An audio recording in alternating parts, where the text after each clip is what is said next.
Buckle up, guys. I might sound really crazy with this one. I was doing some research today. I need you to stay with me. The reason why you are failing at achieving your dreams or maybe continuously feeling really bad about yourself could be because you don't have a good relationship with your past and future selves. What does that mean? You're like, so what are you on? Did I have an all-nighter last night?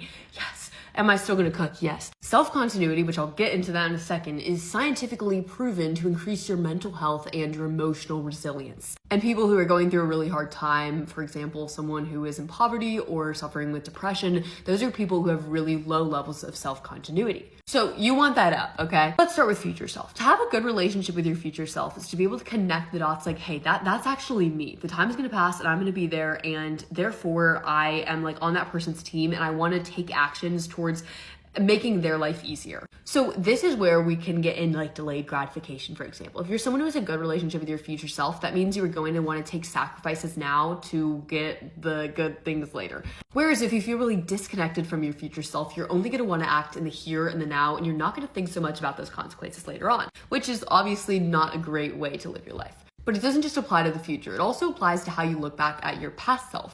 I'm definitely not the only one who does this. We look back and we're like, oh, what was I thinking? I was so cringe. I was so weird. Why did I like this guy? Why did I do my makeup like that? So it's a little bit different than with the future selves. It's more about we don't have the ability to have empathy and understanding whenever we should, considering, hey, that's us too. And whenever you don't have empathy, you aren't able to actually like reflect on different phases and different problems and apply those lessons to your future. If you just block out that crush as if it happened to someone else in another lifetime, you're not actually going to have the awareness and the ability to go back in and look at those signs and say, hey, wait, maybe I, was liking that guy because I was attaching a certain part of my identity to blah, blah, blah. And then you can apply that in your future if you're starting to feel yourself liking another guy in a similar manner. So whenever you have a good, I'm like reaching flow state, but it doesn't make sense. So to have really strong self-continuity would mean to be able to both look back and recognize, mistakes you've made, but also appreciate things about yourself. It's kind of like whenever you see a picture of like your little younger self and you're like, she's so cute, like I love her. But also being able to do that for like your 13-year-old self,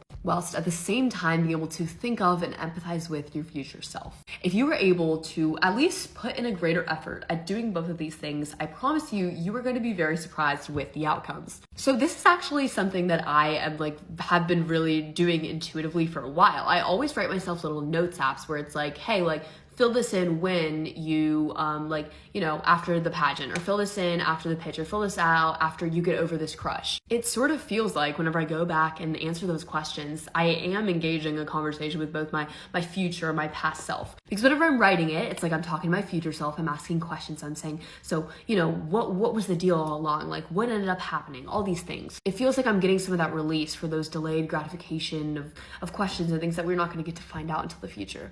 And then whenever I come back and answer it, I can truly understand where my past self was coming from because I wrote little explanations and I can see what she was thinking, but I can also explain things, and that allows me to learn from them. Tell me you guys know what I mean. This is why I really love, I have an app, it's free. You should just download it for fun. It's called Mind Mail. It's on the App Store. It's under the name Christian because I'm not an unk. And one of the features is you send letters to your future self that you can look back and read. This will allow you to help improve your relationship with your future self because you are basically speaking kindly to them.